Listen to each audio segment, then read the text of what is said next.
With the Bristol Township Senior Center, I am the director of the center, and basically the goals of the center all fall under me. So basically we have nutrition programs, we have activity programs, we have all marketing, programming, outreach, a lot of outreach we do, plus fundraising and having the means to provide all the services that we provide.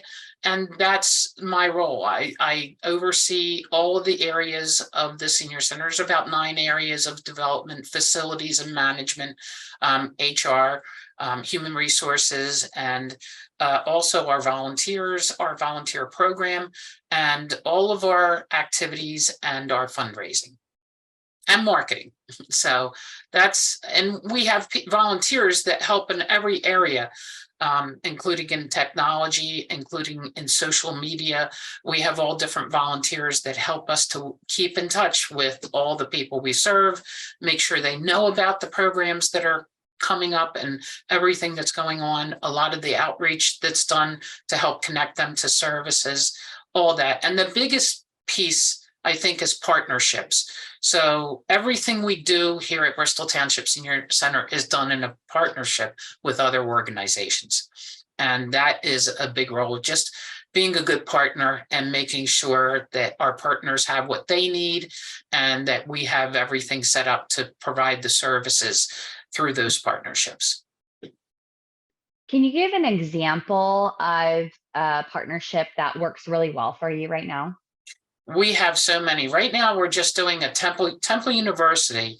We're doing studies on, one thing is social isolation. And the other thing is a lot of people lost physical mobility and different things during the pandemic. So we did another program with them that's also a study. And the 2 programs are called Making the Connection. That's the social isolation program. And also we're doing Stay Well, which is helping them to regain a lot of what they lost during the pandemic. So those 2 programs have been a wonderful partnership with Temple University. The programs for the people have been phenomenal. We have had such good feedback. In fact, tomorrow at 10 a.m., we're having focus groups on the Making the Connection program, at least 3 focus groups. And they're going to be talking about what they loved about the program, anything they might change about the program, how the program has helped them after it ended. It ended, and there's 2 different programs. One ended September 27th. It was that Making the Connection program was a 10-week program. They played games, they did homework, they did all kinds of things to basically make sure that they understand all of the things that they can do to help from becoming isolated once again. And then the Stay Well program was 24 sessions over 12 weeks. Tuesdays and Thursdays for an hour each time. And they came in with even radar guns in the beginning just to check people's gait. They did some fall risk assessments and other tests in the beginning. And then they did them again at the end of the program. And they're going to be reporting back to the seniors to show them what they have gained during that time. So it has been a wonderful partnership. It's also gave us an opportunity to raise a little bit of funds for working with them. We've raised a good bit of funds from doing that. And the people just filled up all the slots that were there, and they have loved every step of the way of it. So that is a really good partnership. There's many partnerships we have. But that has been a highlight of, and we just named them our partner of the year during Giving Tuesday. They have been our partner of the year for all the wonderful things they've done.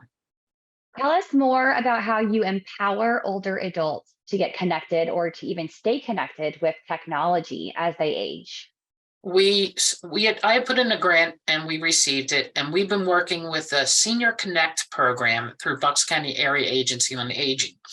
And what that does, it helps us to purchase and place tablets with seniors that may never have used tablets before, may just have an older desktop computer, may not be using the internet at all. We help them to get ACP. It used to be, we used to help them get Comcast Internet Essentials. Through the pandemic, that's what we were doing. But then the ACP program came out, so we switched over and we're helping people get connected to the Affordable Connectivity Program so that they can stay connected. And then we get them a tablet and teach them how to use it so that they can do things like shopping or whatever they need to do on the internet via their tablet. And also we do training for those that are eligible. We do training for for teaching them on their phones, for teaching them on their laptops or their tablets.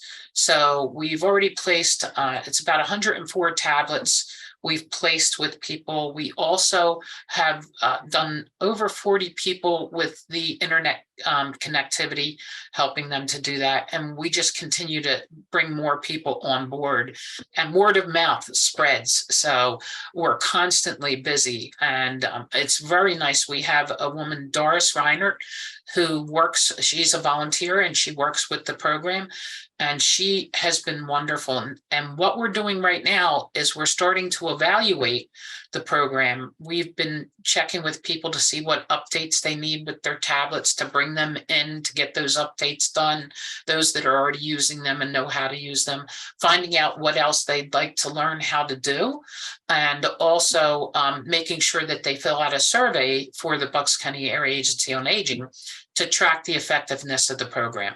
So that's what we've been doing as of late with the program. We still are distributing tablets. We're still helping to connect people to the Affordable Connectivity Program. And we also are doing all kinds of training. That's the biggest request we get, is training. And they have to be income eligible to be considered part of the Senior Connect program. We train other people as well, but for the Senior Connect program to count as that program, they have to be income eligible. What successes and challenges are you currently experiencing?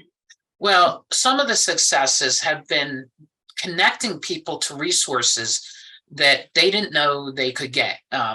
They're calling and on the phone and they can't get through just about everything today, whether it be doctors, whether it be Social Security, Medicare, whatever it is. And we've shown them how they can go on and they can connect to those resources via the internet. They can chat, they can do all different things to be able to get the information that they truly need to be able to manage their own health, to be able to get their groceries, to be able to, if they are stuck in the home, be able to manage their care and what they need. So that's been a real goal of ours. And we've also been connecting resources to the Senior Center through that. We have a really nice program here every Friday. It's through Bucks County Opportunity Council.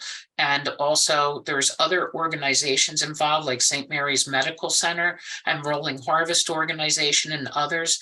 They all come together to provide fresh fruit and produce every Friday, and it's a large amount of fresh fruit and produce to anybody who needs it, seniors and younger. But our seniors really had a hard time because you have to use a QR code to be able to access that service. You have to sign up and register. So we have been helping people to go on, do the QR code, get them registered, and then they come out on Friday and get their card here. Once they're registered, they can come here and get their card out at the site. And they are absolutely wonderful. And we're very glad to be able to do things like this. That, for nutrition's sake alone, is a godsend. And we really appreciate everything that they're doing for us. We also connect with programs, like we're doing genealogy programs here at the center. We have 2 more set, one for February 8th and one in March. We also connect them in all different ways, just a wide variety of resources. We do a lot on scams. We work with the Pennsylvania Attorney General's office, and we set up presentations. We also have Lower Bucks is coming in to do some presentations during Heart Month.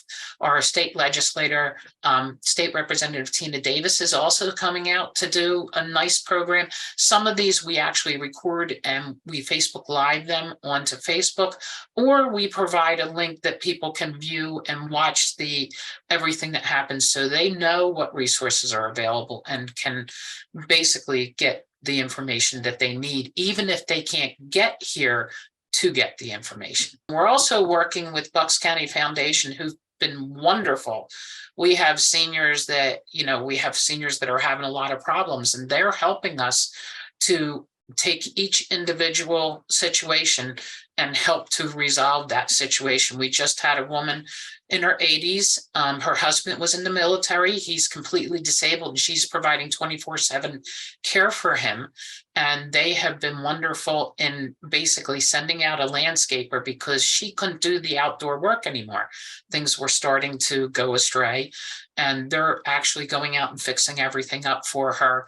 And it's just things like that. People that have had problems with a car and can't use their car because they don't have the money to fix it, or didn't have the money to pay a utility bill. They're helping us with those things, and they provide the funds and they provide the people to go out and take care and make sure everything gets done. So a big shout out to Bucks County Foundation for that as well. What do you wish you would have known before you began your role? Well, it's the amazing thing about being a senior center director is you sort of are involved in every piece of the organization. So you're involved with the programming, you're involved with the facility management, you're involved with the marketing, you're involved with just about every piece of it, the financial, budgets, everything. And I think just the breadth that you cover, it's a learning experience as you go from the time I began many, many years ago through now. You're constantly learning, and you're always learning something new because technology changes, time changes. COVID taught us so much. During COVID, we were really busy just keeping in touch with everybody, finding out what their health situation was, finding out if they needed help. We helped them to be able to get on the registry to get the shots.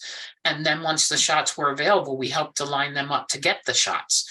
So it changes all the time. And I think just being ready for new experiences and new learning is the biggest thing. I did not realize I'd be learning my entire life, but it is. As a center director, you're always learning new things, and it keeps you happy because you're doing something meaningful, but at the same time, you're always learning something new.